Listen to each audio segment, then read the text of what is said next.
우리 복음성가 가운데 너는 내 아들이라, 너는 내 아들이라, 나의 사랑하는 내 아들이라 하는 복음성가가 있습니다. 이 복음성가의 출처가 된 말씀은 시편 2편의 말씀입니다. 시편 1편 말씀에 이어 오늘 우리는 시편 2편의 말씀 앞에 섰습니다. 시편 2편은 우리에게 왕으로 오신 그리스도에 대하여 말씀하고 있습니다. 히브리어 원어로 보면은 시편 1편이 복되어라 하는 말씀으로 시작이 되고 시편 2편은 동일하게 복되어라 하는 말씀으로 끝이 나고 있습니다. 그래서 초대교회에서는 이 시편 1편과 2편을 묶어서 하나의 시로 간주를 했습니다. 시편 전체의 서문으로 여기게 되었습니다. 복으로 시작을 해서 복으로 끝이 나고 있기 때문입니다. 자, 여러분, 복 있는 사람은 어떤 사람입니까? 시편 1편에 의하면은 복 있는 사람은 하나님의 율법을 즐거워하여 그의 율법을 주야로 묵상하는 사람입니다. 자, 복 있는 사람은 주님의 말씀을 주야로 묵상을 합니다.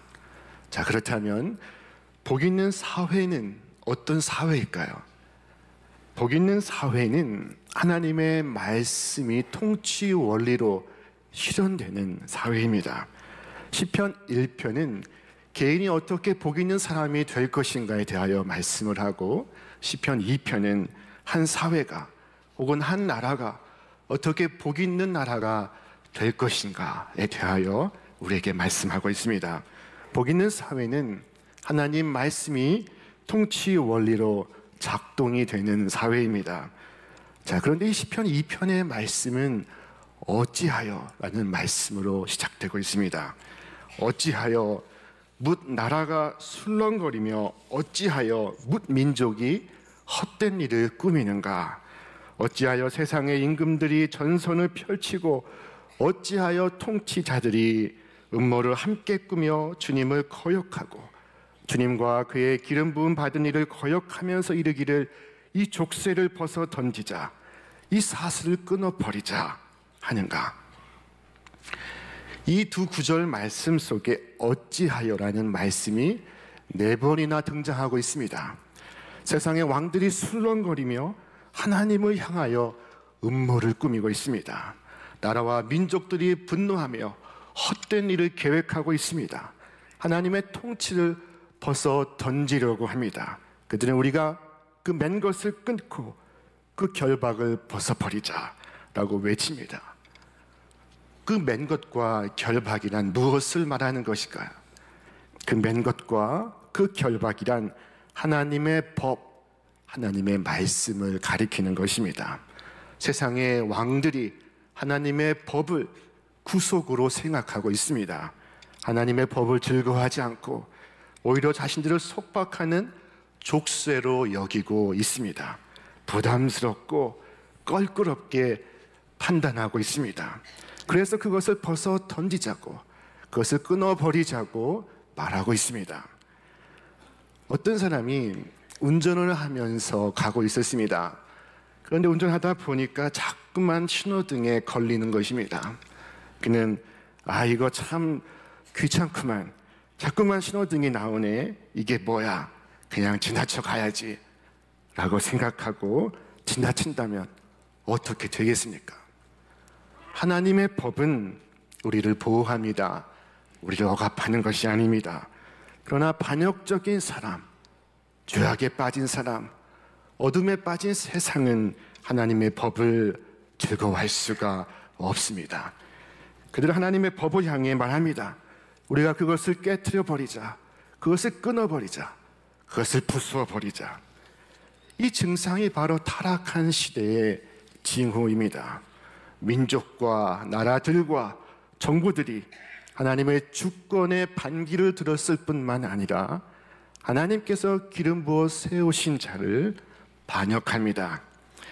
세상에 군왕들이 나서며 관원들이 서로 꾀하여 여호와와 그의 기름 부음 받은 자를 대적하며, 기름 부음 받은 자란 그리스도를 의미하는 것입니다.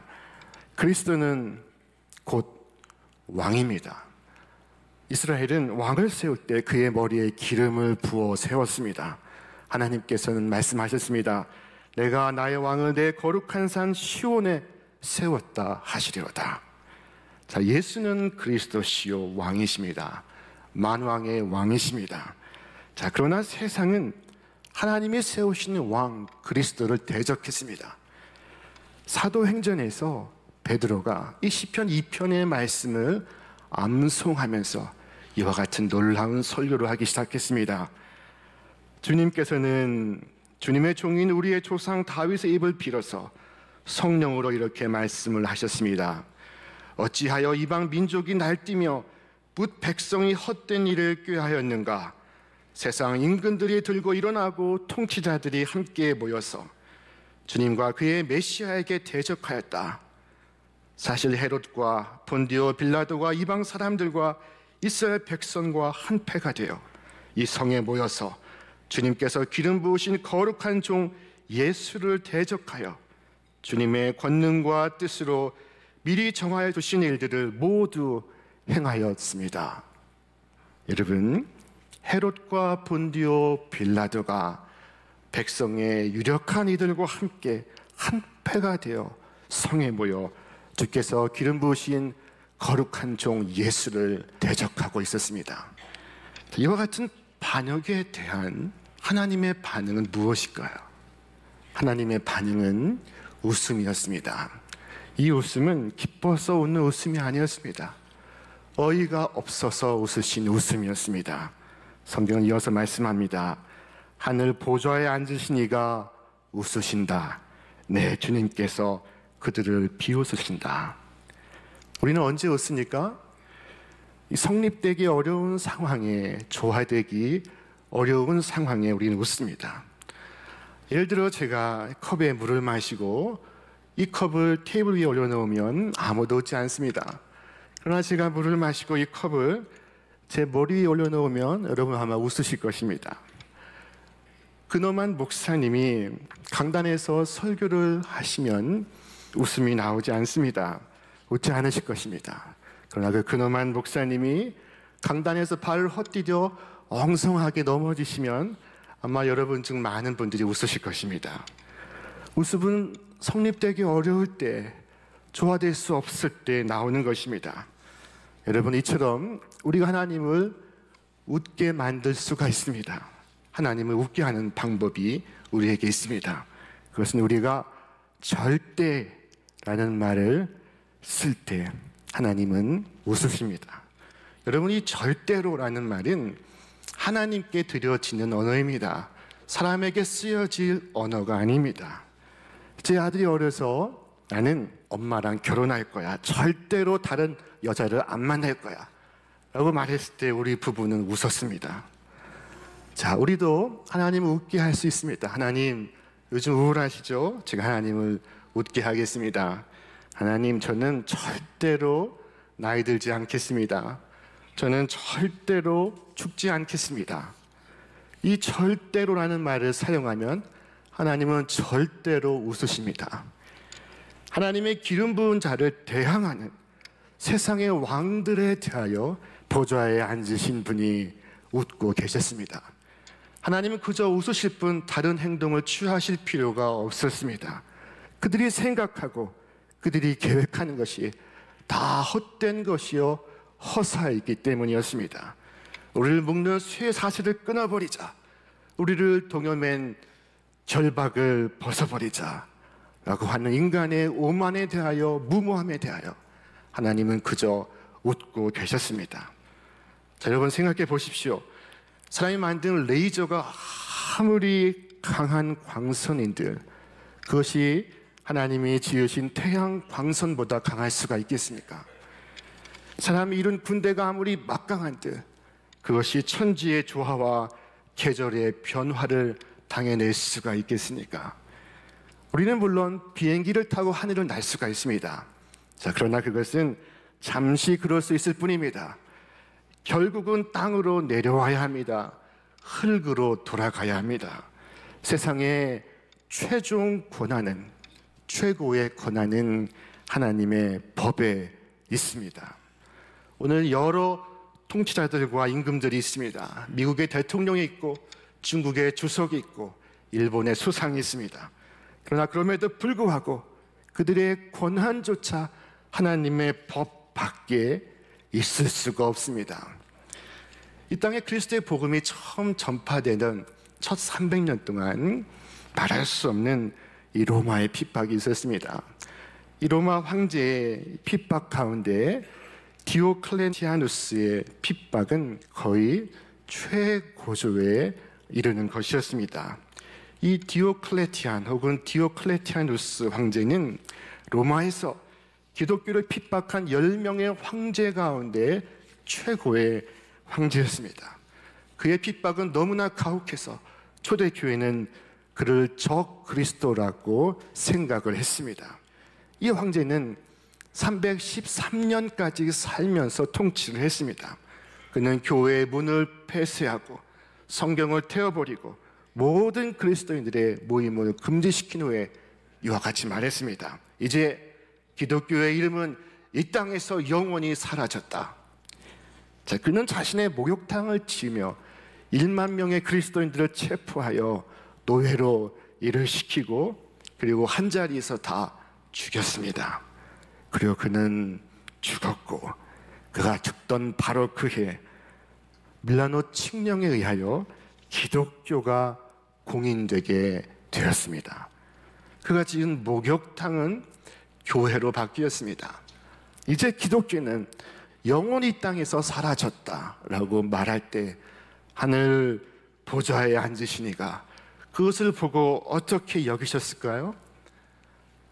아마 웃고 계셨을 것입니다.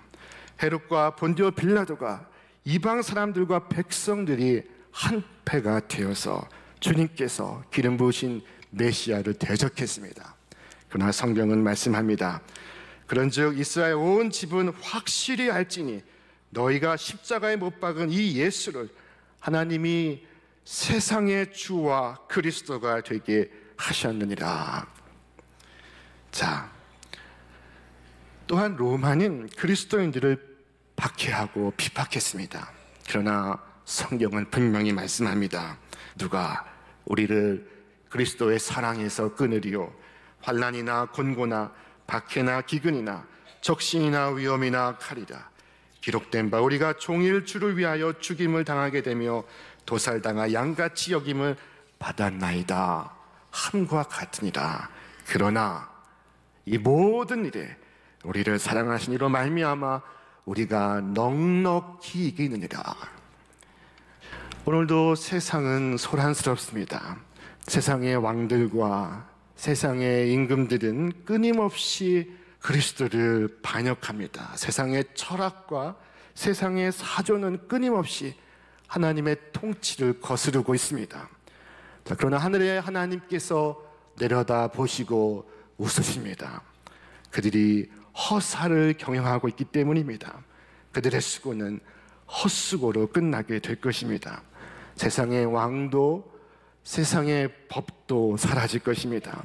하나님과 하나님의 그리스도를 대적하는 이들은 다 쓰러질 것입니다. 하나님은 자신이 힘세다고 뽐내는 나라들을 보시고 웃으십니다. 하나님의 이 웃음은 이와 같은 의미입니다. 정치적 힘이나 군사의 힘은 결코 궁극적인 힘이 아니니라.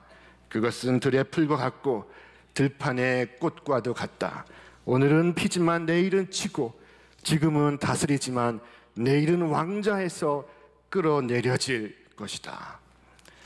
자, 오늘 시편 말씀에서 우리가 배워야 할 것은 무엇일까요? 자, 그것은 바로 하나님이 웃으실 때 우리도 함께 웃는 것입니다. 우리에게 필요한 것은 하나님의 마음과 접속하는 것입니다. 하나님의 마음에 접속한다는 것은 하나님의 마음과 깊이 심정적으로 통한다는 것을 의미합니다. 여러분, 세상이 우울할지라도 그리스도인으로 사는 것 힘겨울지라도 하나님의 이 웃음에 참여하시기를 바랍니다. 정치적 상황에 혹은 사회적 변화에 주눅들거나 침울해하지 않기를 바랍니다.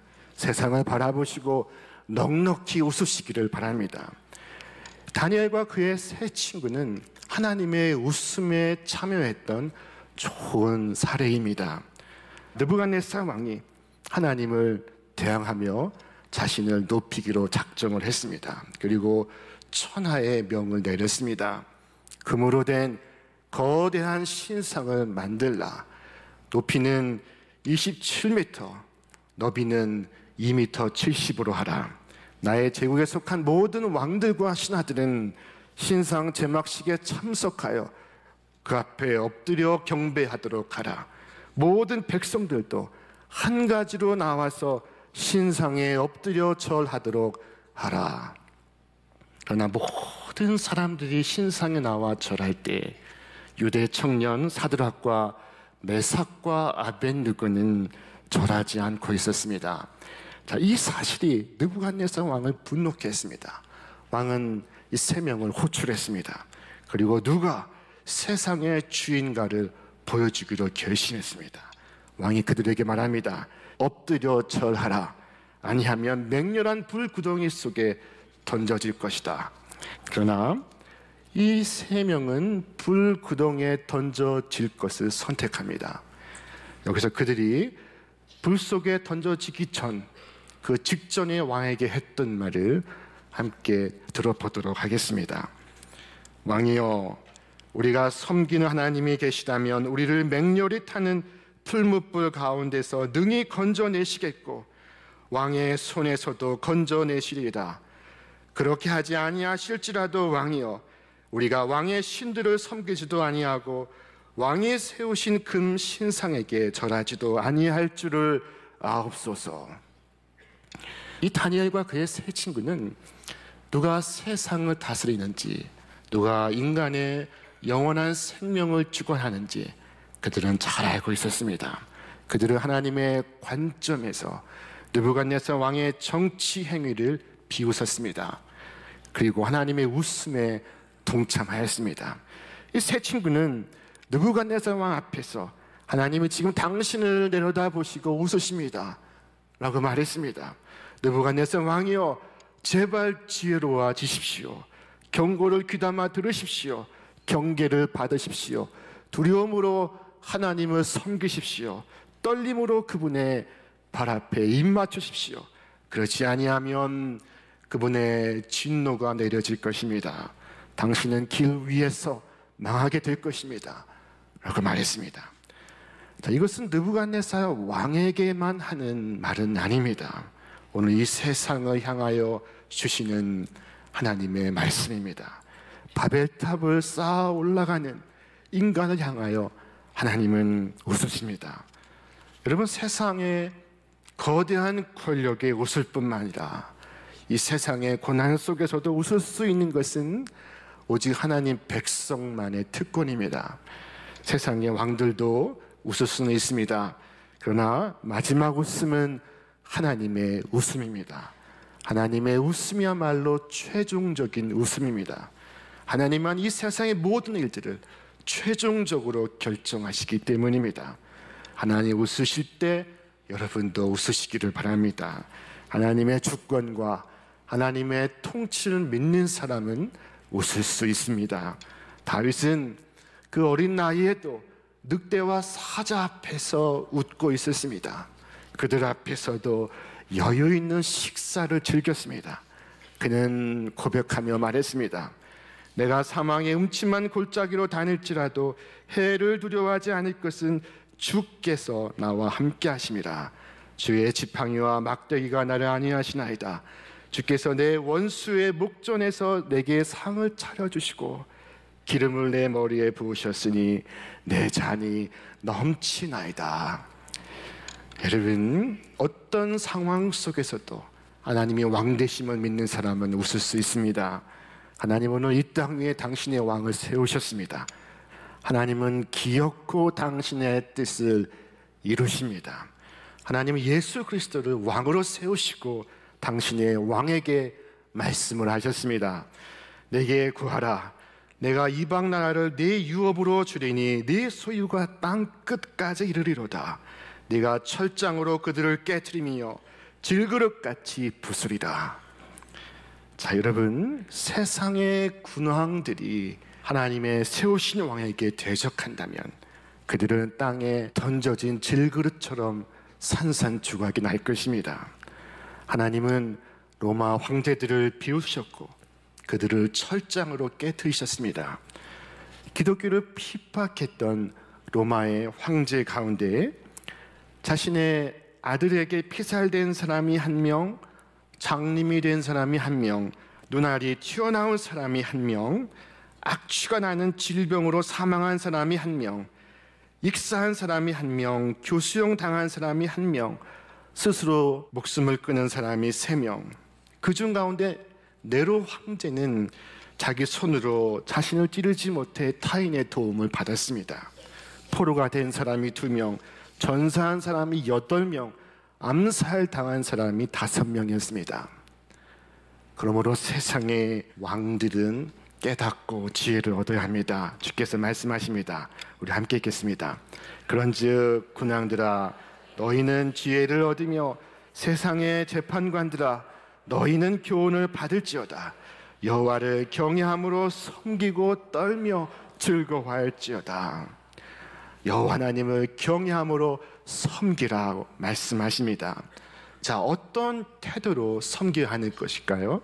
2가지를 말씀합니다. 첫째는 떨면서, 하나님 앞에서, 그분의 거룩한 임재 앞에서 떨면서. 2번째는 즐거움으로, 하나님의 사랑을, 그 큰 사랑을 경험하면 경험할수록 너무나 신바람이 나서 즐거움으로.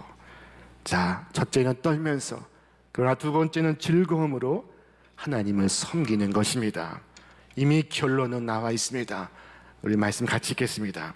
그의 아들에게 입맞추어라.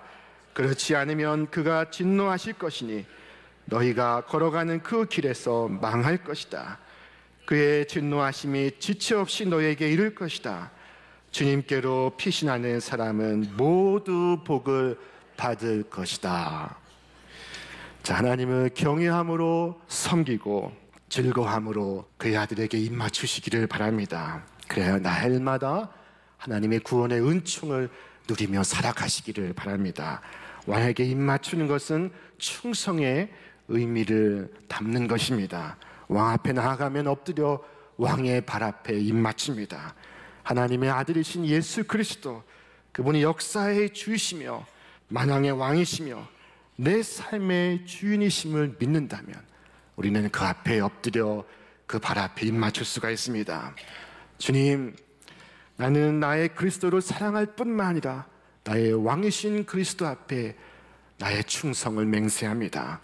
만왕의 왕이시여, 역사의 주인이신 사랑하는 주님이시여, 내가 주님을 사랑하며 내 평생 주님을 섬기겠습니다 고백하시며 이 종려 주일에 주님의 발 앞에 나와 입맞추시는 여러분과 제가 되기를 바랍니다. 오늘 우리는 다 같이 왕의 통치에 참여할 수 있기를 바랍니다. 왕의 통치는 하나님의 법, 하나님의 말씀을 따라 이루어집니다. 오늘 우리에게도 크고 작은 하나님께서 위임하신 권한과 자리가 있습니다. 여러분의 가정에서, 여러분의 일터에서, 여러분의 위임받은 여러분의 자리에서 하나님 말씀대로 살아가고 하나님 뜻대로 이루어 가시는 여러분과 제가 되시기를 주님의 이름으로 축원합니다.